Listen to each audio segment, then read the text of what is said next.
All right, what's up, everyone? Kurt Hill here, back again with Mr. Nicholas Lee, and then this time, Mr. Austin Yogi. And today, we're going to be talking about Memento, the 2000 Christopher Nolan movie. It's a second feature.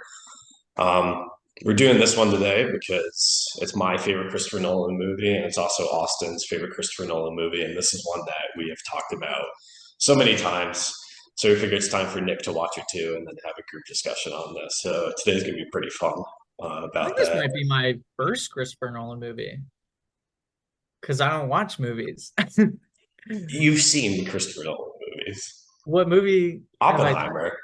Oh yeah, yikes, man! Yeah. I did not pay attention to who made it.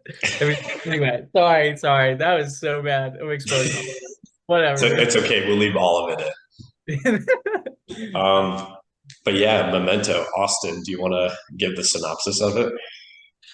Yeah, so Memento is about a man who was received brain damage and his wife was killed. And even though he is unable to form new short-term memories, it's almost like a detective movie of him going down the rabbit hole trying to find his wife's killer. Yeah. Um, Memento is a really interesting movie because it is told chronologically in reverse. So the first scene of the movie is actually the last scene of the movie, and each scene takes place before the last one that you just watched. And it's a really interesting way that he did it because it's you're almost viewing the movie in the way that the protagonist of the movie would go through his life. So the scene starts, you have no context, no idea how he got there. You go through that entire scene, and then the ending of the next scene in the movie is how he got to the beginning of the last scene in the movie. That makes sense. Yeah, that's exactly how the whole movie plays out. And it's the reason why it's my favorite Christopher Nolan movie is because it's very kind of low profile for Christopher Nolan. Like it's not an insanely budgeted movie. It's only like about a $10 million movie, but he's able to make such effective use of his just cerebral type writing that he does, without going crazy overboard on just having like, Inception and Tenet type visuals or Interstellar type visuals and the scale of those movies. Like, no, this is just a thriller. It's just a crime thriller, which is what he really likes doing a lot. And he doesn't do that much anymore. But it's very tight and it's very focused. Um, but still, the concept is just so mind boggling and so definitely Christopher Nolan that I think it's a good entry point for watching any of his other movies because this is his first example and it's only his second feature. He uses that meta narrative device. It's the first example that we get in his filmography of him using that, in which, kind of like you said, our protagonist is an amnesiac. So the narrative structure is us as the audience viewing how he is seeing the story that he is progressing the movie with.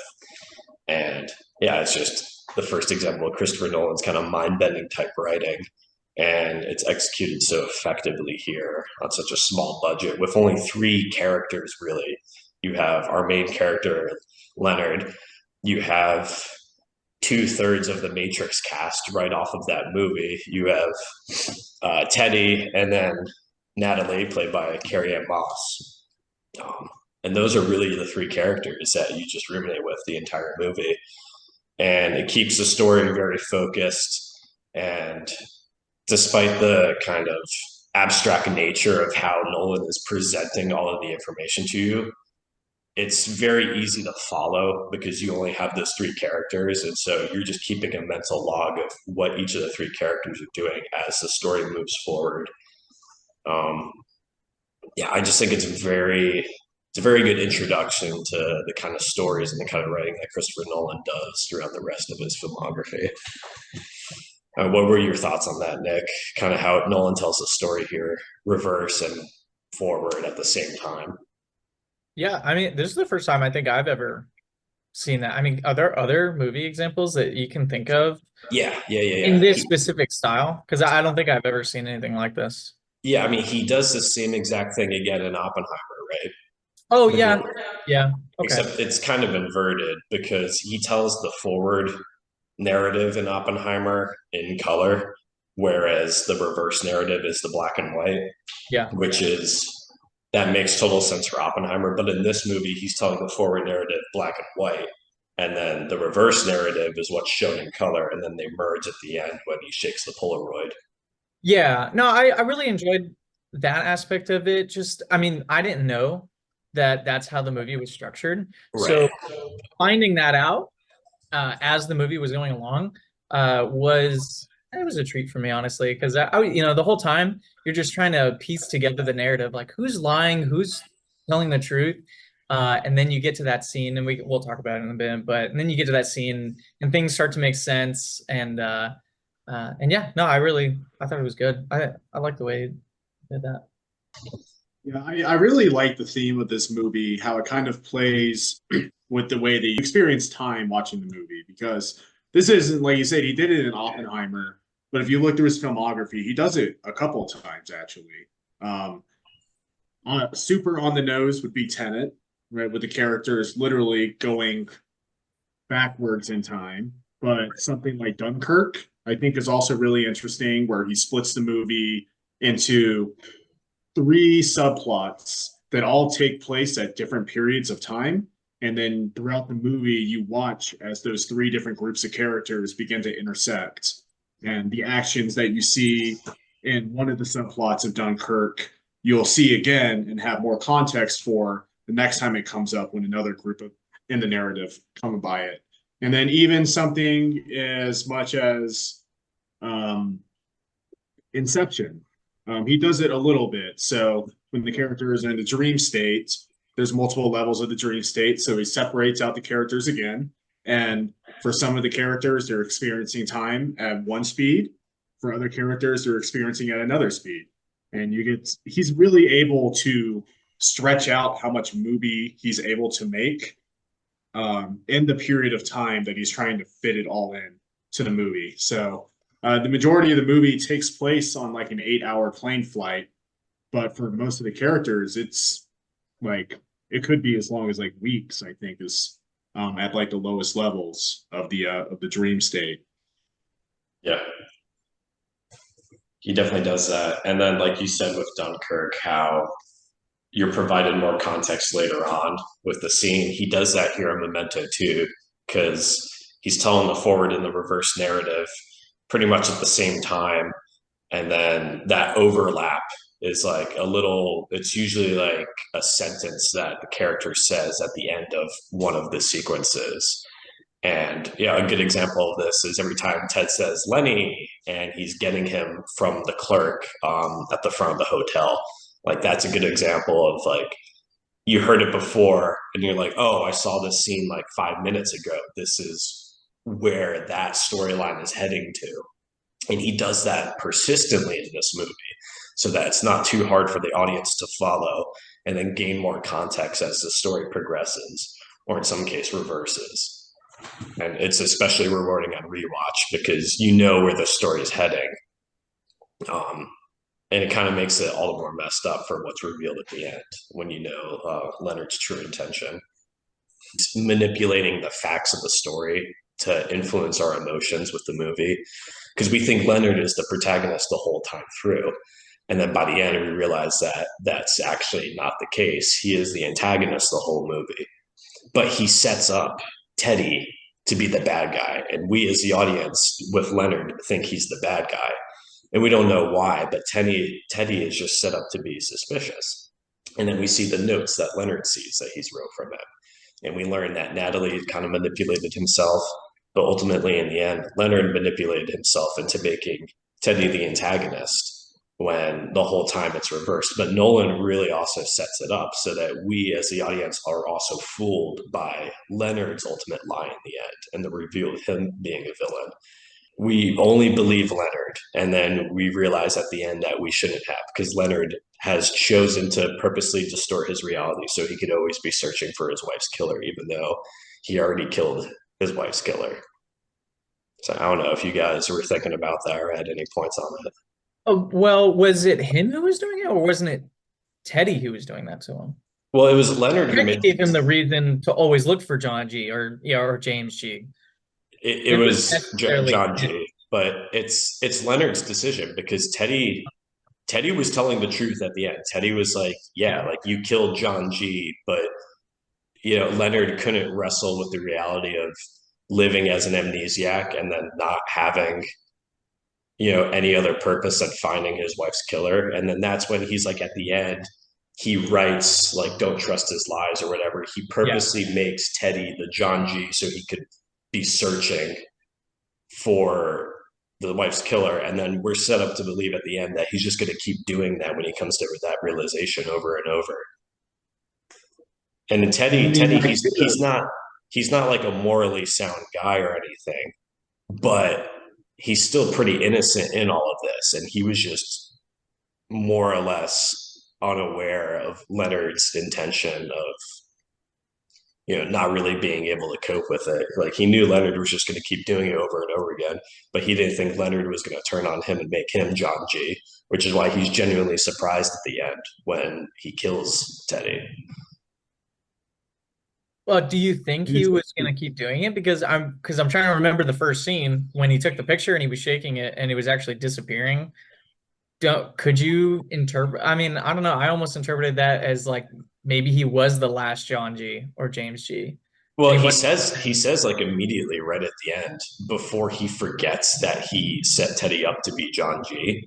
He says he basically admits that he's like, no, no, no, like I'm gonna keep trying to find my wife's killer. Like yeah. I'm not gonna let this like I'll get him to just go crazy. He's like, I'm gonna continue to keep finding my wife's killer. And then that's when he writes like, don't trust his lies on the Polaroid. Yeah. Yeah. Okay. I guess. interesting in the narrative. That's not even the first time that he had done that.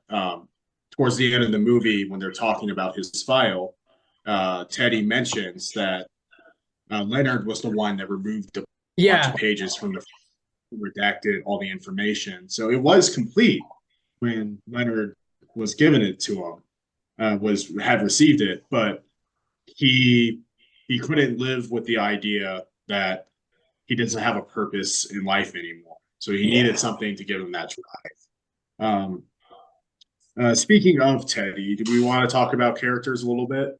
Yeah, sure. All right. So Teddy's a really interesting character to me. So I think it's pretty accepted that he's a corrupt cop, right? And he was using Leonard to kill criminals for whatever reason that he had to kill them. So the Natalie's boyfriend, James, whatever, Jimmy, I think. he had him killed for to get the drug money and Right. stuff. So that came up at the end. That's part of the reason is Teddy revealed to him that you killed the guy you were looking for, but you didn't remember it, and now you've killed tons of people for me. And I think that's a large part of the reason why he decided to do what he did and write down like "Don't trust his lies" in the back of Teddy's photo is because number one, I mean, he needed a purpose, but number two, he was really mad at Teddy because Teddy had been using him in quite a horrific way to be his own personal hitman, essentially. But that's the thing. Like in Teddy's kind of not shy about that in the end, even when he has the gun pointed to him.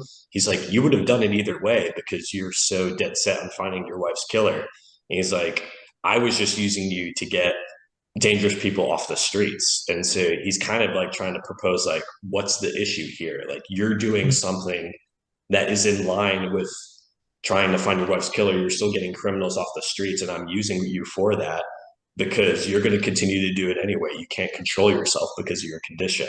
That's kind of what he's trying to tell Leonard. And of course, Leonard is just enraged by it.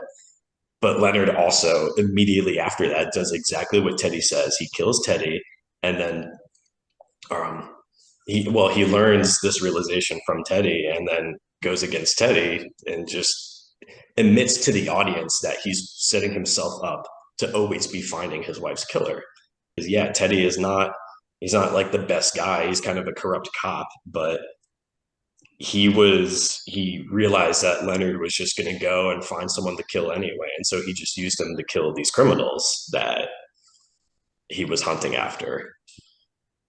So yeah, Yeah. it's a messed up symbiotic relationship kind of, but that's like really where the story is kind of hatched from here. And it's just really, it's especially when you watch it in chronological order, you understand how dark the whole story really is.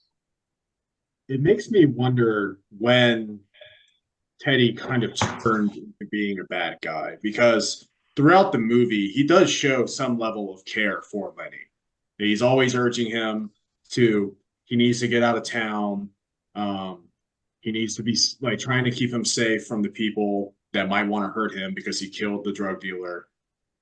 He states that he was one of the cops that was assigned to his wife's assault during their break-in. And even though no one else believed him, he did believe him. And because he believed in him, they were actually able to find the murderer or the person that assaulted his wife and give Leonard some amount of closure, at least until he forgot about it. So what I kind of wonder is when Teddy, at what point did he start actually just start using Leonard for his own means? Yeah. I mean, it's a good point to bring up. And he kind of gets into that when he shows him the photo of Leonard. And he's like, this is you after you killed him. Look how happy you were. And then he's like, I knew that, yeah, you were going to keep doing it. And that's what he says. He's like, this is the picture of you. I knew, I just wanted to see you that happy again, I think is what he says. And I don't think that that's what he actually cares about. He just knew that he was always going to be, because he's such an amnesiac, he's always going to be looking for that. And he's like, I could use this guy to get other criminals off the street. And that's not necessarily a bad thing with exploiting him with. Did Leonard have that photo on him the entire time? I thought he did. I thought it was implied that he had that photo of the photo that Teddy took of him when he actually killed his Yeah, I the forget where does that photo come from when they explain that? I swear he has it in the stack that he Because has. it's not only the one time. Yeah. Oh, he burns it at the end of the movie. He No. does burn it. No, Yeah, he he only does. burn he burn no. He burns the the newest kill, but he didn't burn the one of him because we see it earlier in the movie. And I remember seeing that photo because as I'm watching the movie, I'm interested to see what each photo, how it relates to the story. But that's the only one that doesn't get explained until right at the end. Well, And yeah, doesn't he say like this is where I'm gonna put that he says something because he's pointing to his pec and he's like, this is where I'm gonna put yeah, like the name or something. yeah. And oh no, I just think that's kind of interesting that he had that photo the entire time. And it I could mean, have been it does go into Leonard's willful ignorance of the truth. yeah. Uh, Right. That's the yeah, that's what I'm been trying to like say the whole time. Like that, I think that's pretty much what Nolan's really trying to emphasize at the end. Yeah.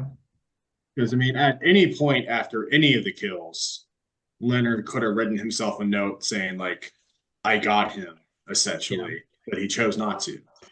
What do you think about the what he's trying to say between the two subplots where they're, when we find out that Leonard is actually Sammy. Yeah, yeah. You know, Sammy what is do a do great you think that he's saying, can we assume that Leonard, it's a psychological thing and not actually a physical? Like, what do you guys definitely think about that kind of? definitely psychological. Yeah. Um I've got some points on Sammy to bring up, but yeah, that's a good point because what I think we realize at the end is that Leonard, it's all in his head, and he's just too much of a control freak. And he needs that control and structure in his life that he can't give it up. And that's why he always needs that thing to be searching for. And he realizes a way to do that, to go after his wife's killer. And that's the thing that's going to give him the purpose in his life, Hmm. because it's set up through the black and white narrative throughout the whole movie that he's a very smart analytical insurance agent, right? And he's investigating all these really interesting ways that people are trying to scam themselves into, getting money. Um, and he's very dead set on like the analytical part of that, which is why he's so intrigued by Sammy Jenkins and why he's Yeah. so interested in that case. And then he thinks back on that when he becomes subjected to the same phenomena. He creates his own routine, and so he's very meticulous and very detail oriented about how he's going to control his life to keep moving forward. And then I think that that is ultimately like this sort of neurosis that he has that leads him to choose that willful ignorance of the truth at the end so that he can have that order and structure in his life to give himself a purpose, because he lost all of that when he became an amnesiac until he came up with this new routine when he was thinking about Sammy Jenkins. Yeah, and also that when Sammy Jenkins' wife comes into the office and he talks about how he just said what she wanted to hear. Yeah. And it's kind of the same instance for him. He's doing what he wants to hear. You know, he's going to continue finding his wife's killer because that's what he wants to hear, not whether or not it's the truth that he actually did or didn't. He just wants to do it. And I think that's where the, like you were talking about, the willful ignorance and what was the other word you were saying? Cirrhosis or Well, yeah, that's his neurosis. It's just his need for neurosis. That's what you control and a were saying. routine. Yeah, I was like, well, anyway, yeah, And yeah, that even Leonard himself, when he's trying to understand Sammy Jenkins, is like, is it physical or is it psychological? And I think Nolan is pretty much proposing the same question to us in regards to Leonard throughout the movie. hmm One thing that I thought about is there was a couple when they were the reason why Leonard's, at least in the story, disproved on the Jenkins's insurance claim is because Sammy did not respond to conditioning, right? Right. It's interesting because I think you could argue that Leonard has conditioned himself, even though he's suffering the same affliction. He's conditioned himself, and the conditioning he did to himself was, my wife was murdered. I need to find the killer, right? Because I mean, at the end of the movie, depending on whether or not you believe Teddy, his wife actually wasn't killed during the assault. It was Leonard who killed her because of pretty much what Sammy Jenkins did. She tried to test him to see if it was all psychological and he could just snap out of it by having him administer the insulin shot over and over again to see if he would just phase out. But Sammy Jenkins didn't, and it can be assumed that that happened to Leonard. And Yeah. even though Leonard had already suffered the incident by then, he had conditioned himself into believing that she died during the assault because that is the last thing that he does remember. I don't know. I remember the first time I watched it and having the realization like, oh, the Sammy Jenkins character is actually Leonard's, and we're seeing what happens to him through the eyes of a character that he essentially made up for the most part. Yes. And yeah, the first time I watched this movie, I kind of more or less Nolan was basically using Sammy Jenkins, the character, as a way to kind of explain to the audience what he's trying to do with Leonard, and then how he's trying to tell Leonard's story, and kind of explaining the amnesia aspect of the plot as like a bone to throw to the audience so that they could keep following along with the story more easily. And then now this most recent time, and even in the other times I wasn't really thinking this until the most recent time, it's like what you were saying, Sammy Jenkins is also a psychological parallel to Leonard, and not just that physical explanation of what the condition is, but also like the psychological analysis of, is it all physical or is it all psychological, and what is actually perceived by him and understood and what isn't. That is one thing. So that every scene in the movie is needed. there's nothing. I mean, there's nothing that's really not important to the movie, except for like maybe like 1 or 2 minutes where they kind of throw in a joke, or like I'm thinking specifically of Bert, the clerk at the hospital, not the hospital, the motel, saying like, "Oh yeah, I'm charging you for 2 rooms, haha." Fair, yeah. But I mean, like, even though it's not technically needed, it's still a good thing to include to the movie because it Yeah. shows how people treat him and how it's the precursor to being able to see that Leonard is not as smart as he thinks he is. Right. He And can be used, he can be abused by other people, and he doesn't realize it. Because I mean, there's he and Teddy at the beginning of the movie had an argument about like how reliable all of his pictures are in the notes that he takes. And Teddy says, like, those aren't as reliable as you think you are. Like, what if you write down something that's incorrect, and for the rest of the time you're going to believe that is correct because it's your handwriting? And Leonard pretty much just says, well, memory isn't reliable either. So yeah, and yeah, exactly. Teddy said, and Teddy, the whole movie tells pretty much the straight up truth the whole time. Yet we don't believe a single thing he says because Leonard wrote, "Don't trust his lies." Leonard fooled us. Leonard fooled himself, and the entire movie, like Teddy's the only one who's kind of not like an absolute, like he doesn't have this hatred towards Leonard like Natalie does. The first time that I really understood that their relationship was obviously not based on truth was when Leonard drove up to the bar in the Jag and she thought it was Jimmy. And I realized right when that happened, I was like, oh, like that's his car. But Leonard doesn't know that. Obviously, he doesn't remember. But in that moment, I mean, she could have, she chose the route to use him, you know. But in that moment, she could have confronted him, you know. But I mean, I don't know. I just the relationship was weird, honestly. I don't even know what I think about it. Yeah, and I guess that's another point to bring up. I've watched this in chronological order now because How do you watch it in chronological order? there's an edit out there online. Oh, is Someone put it together in chronological order, and that, I mean, yeah, technically it's easier to follow, but it definitely paints the picture just in such a different light. Yeah, that's why I kind of keep harping on Leonard is pretty much the only truly bad person in this.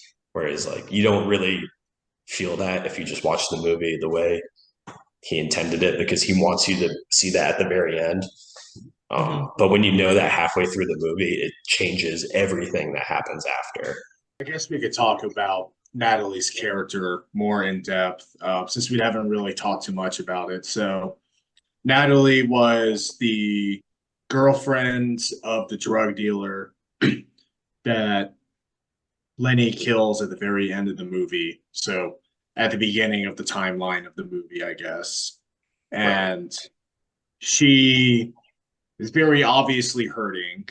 And I'm not sure how, but somehow she was able to find out that ultimately Teddy was behind her boyfriend's murder.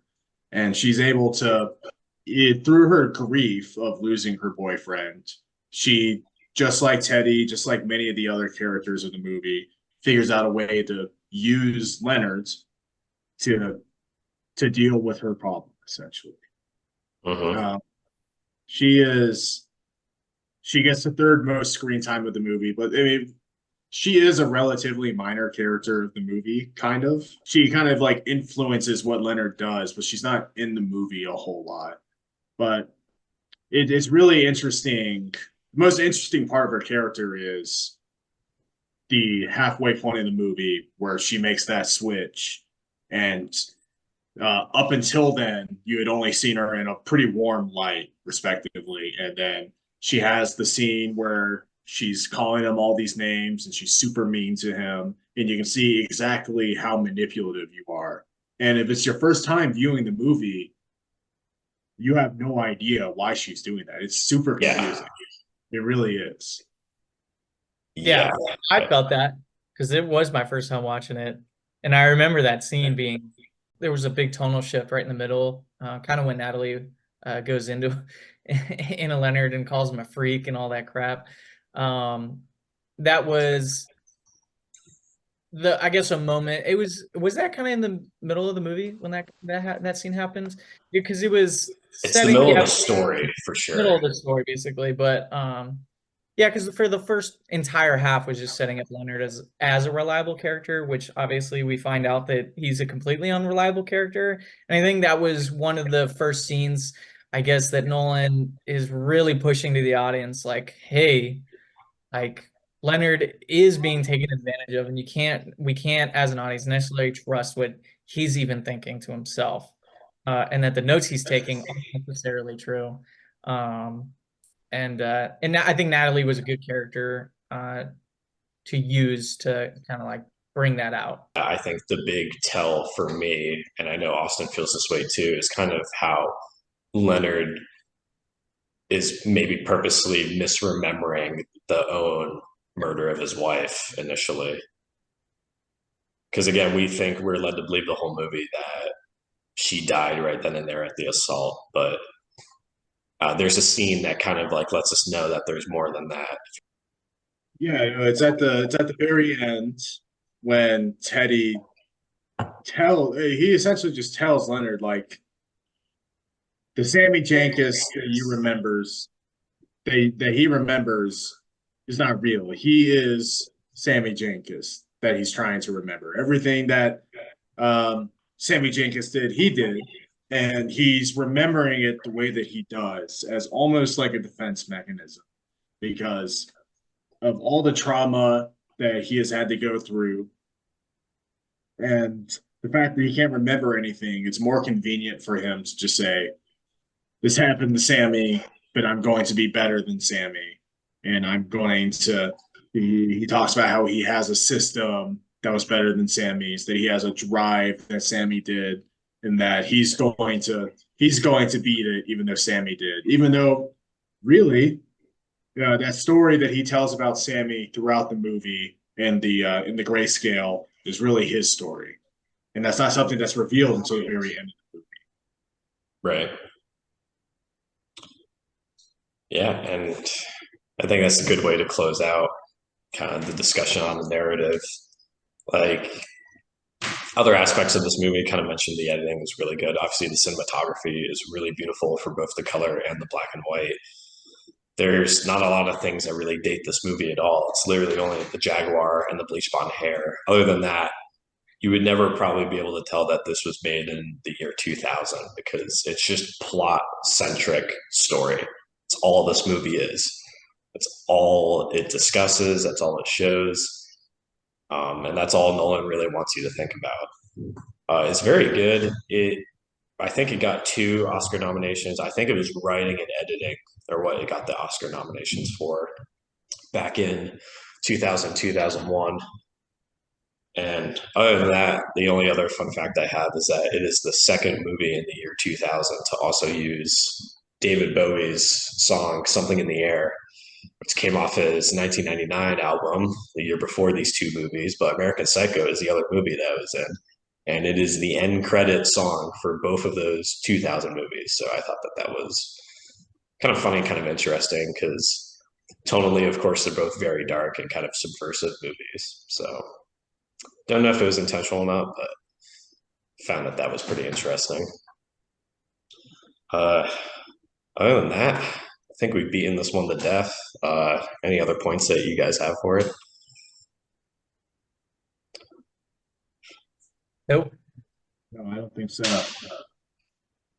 Yeah, I mean, it's my favorite Nolan movie. I know it's your favorite, Austin.